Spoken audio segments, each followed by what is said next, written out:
So the machine that I bought was the Atari 800. They also had an Atari 400, but it had a really crappy keyboard, and I didn't want to deal with that for years and years. I did buy the Atari 410 program recorder, which dealt with cassettes. This one no longer works, but that is the one that I bought. The machine I bought is this one, which does work. And when you powered it up, the graphics don't look as good as they used to on a television set, but that's the whole, the way things work. But when you first fire it up, it can't really do much. It's just a memo pad, and that's all it does. Just what you type is what you show up on the screen. If you want to program it, you open this area and you can put in 2 cartridges. In the 800, the 400 only had 1 cartridge slot. Since the 400 only had 1 cartridge slot, and a lot of people bought them, they never really made any cartridges to go in the right cartridge slot. And there was one company that made a cartridge, maybe a second one, I'm not sure, but they're practically non-existent. But in order to program in BASIC, you grab the cartridge that has BASIC on it, plug it in, close the lid, power it back up, and there's our normal ready prompt that you would find on any computer. Oh, I didn't see you push the power button. So when you put it in there, did it just like reset, or you did? Yeah, it's got this little sensor. Oh. So that you won't be swapping Oh, right. So cartridges you pop it in as soon now. as you put it in there. Okay, look at that. And then you close it, it makes contact again, and it comes up. What a great feature! I had no idea. Now, did the machine come with the basic cartridge? It Did you say? It came with the basic cartridge, and it also came with the Star Raiders cartridge game that I will show in a minute. The interesting thing was when I bought it, it was supposed to come with 8K and a program recorder. I got it from JCPenney. It came with 16K, and they had a very proud little sheet saying, "We're giving you twice as much memory." But they no longer gave you the program recorder. So I immediately had to go back to the store and buy the program recorder. Otherwise, I couldn't save any of the programs. Were you better? Were you better off with that deal, or you would have been better off with the original deal? Not sure. It truly was about 6 one way, half dozen the other. It was just an unexpected expense, again, after having bought the computer. And I know you're going to show us this in a moment inside the console or the computer, but so like that 16K was one of the cartridges. Like all memory there's no built-in memory. Right. After I do the basic thing here, I'll pop it all open for us. But you know, this is just the standard basic kind of thing that you would find on any computer. My N key doesn't work great anymore. So it just does what it does. Okay, now in terms of what it has inside, we went through the cartridges thing, which there was BASIC. They had a couple other languages, one called Action. I think they eventually came out with like a Microsoft BASIC on cartridge, because this is a bit different than the normal BASIC that you find, particularly strings. And then there was a word processor and a ton of games, tons and tons of games. And again, when you pop that open, it turns it off. Right. That's an automatic, okay. That it is. And it was easily updatable by the owner of the machine. This one contains a ROM. It used to have a label that said ROM. And just by the way, I guess that's that switch right there? Yes. Okay, that turns it on and off from the, okay. And so this is the ROM. Mine came with one of these cartridges in it. I was able to buy an extra one, you know, a few months later after I could afford it. Pop that in there, and then by the time I got around to adding the third one to maximize this out, there were third-party ones available cheaper. Behind this chunk of metal is where you would find a board sticking up that has the processor, 6502, an Antic chip, which is a DMA coprocessor that does graphics, a GTIA chip, which mine originally came with the CTIA chip that was the predecessor before they enhanced it to be the GTIA. GTIA just gave you an extra couple graphics modes. Atari actually sent me that a few months after I had this. I don't think there was any charge for it, as I recall. It was one of those, hey, this is an improvement, you want it. So they sent that to me.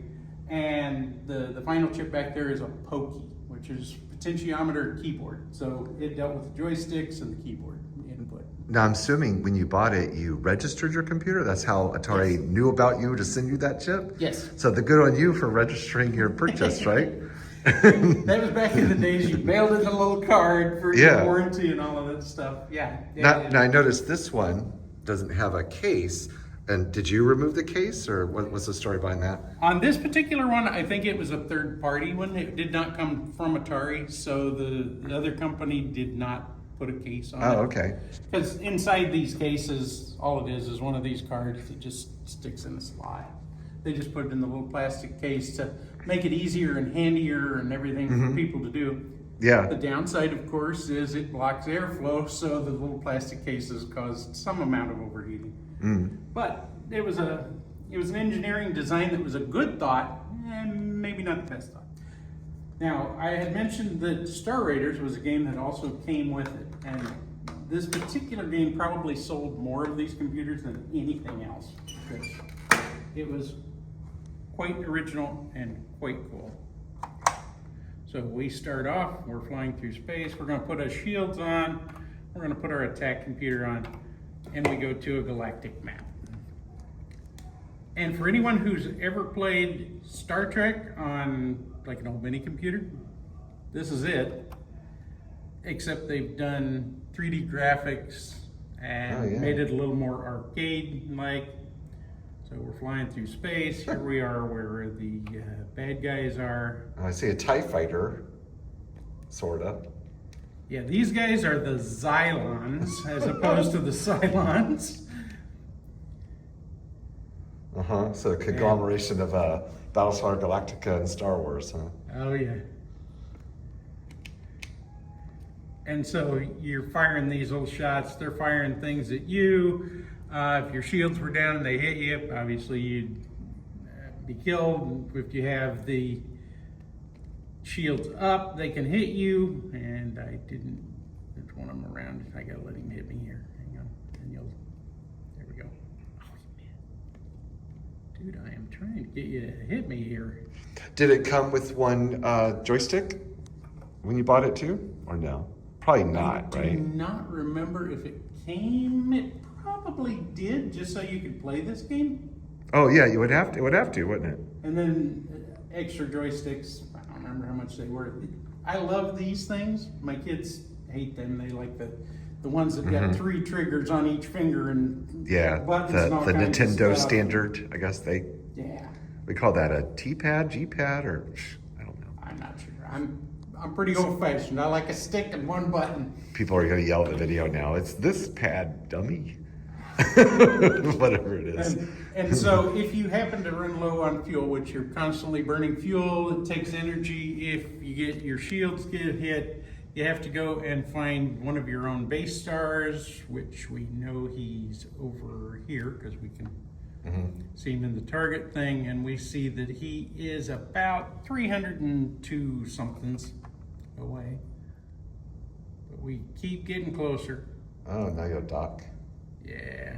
Once we see 3 windows on each side, then we're close enough to be docked. There's 2 windows on each side.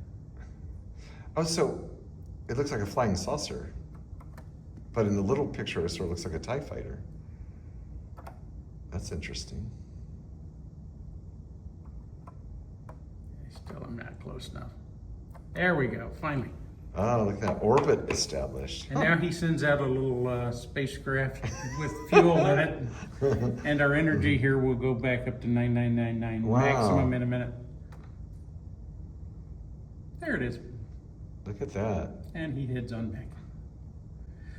So this game was just an extraordinary thing at the time because you had the stars that flew by you like Star Trek and everything. It was truly incredible. Nowadays, you know, it looks kind of amateur, but back then it was. Oh yeah. So in addition to that, we had other games and stuff, of course, that came on cartridge. They even had a word processor that came on cartridge. Atari Writer.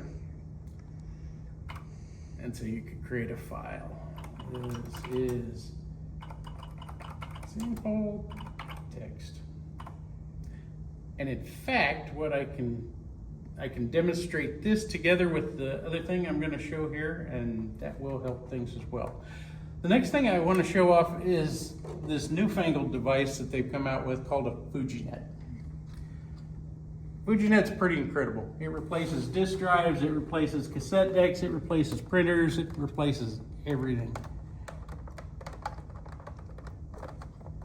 If you can get it wedged in here. This particular port it goes into is called an SIO port, and all peripherals connected using this same port. It was kind of the same guy who developed this back for Atari ended up developing USB. Oh. Huh. So this was kind of the grandfather of USB, and it worked wonderfully.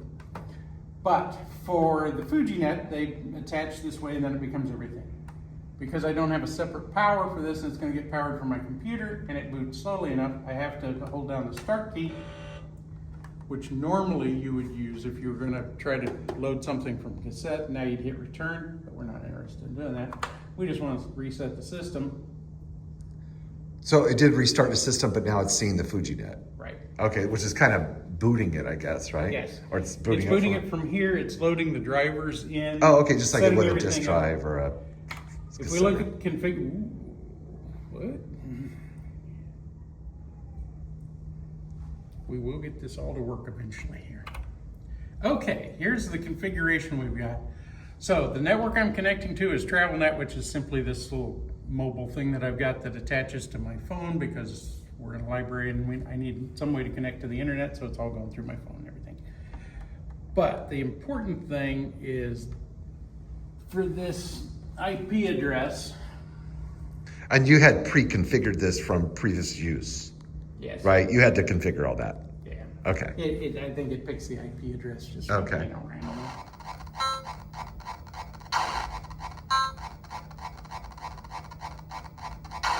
Just in demo mode at the moment, but obviously it's a two-player or one person against the computer, and it's kind of like chess, but you battle for the scores. Huh. So that was always a popular game. I think this game, it was based on an arcade, right? Didn't it exist in arcades too, or That I maybe do not know. not. But so that's off the SD card. Now, if we want, because I got this thing going through my phone and all kinds of fancy stuff.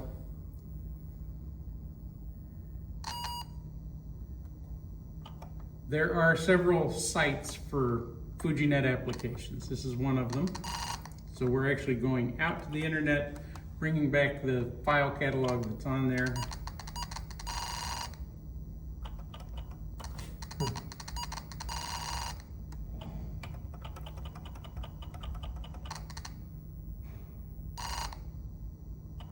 One of them that they are a big fan of is we're going to mount the weather app. And we press option to reboot the computer.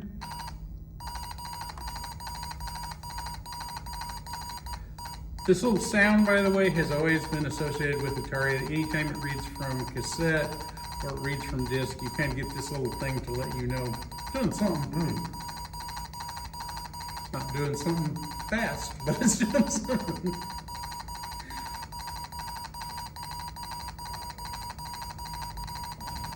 And right now it's actually taking the code sector by sector off of the internet, pulling it through my phone, through the router, over Wi-Fi to this box, and then feeding it to the computer. Neat. Look at that. And it gives us the weather. It goes and pulls, thinks we're in Atlanta, apparently. Okay. I don't know why it thinks we're in Atlanta, but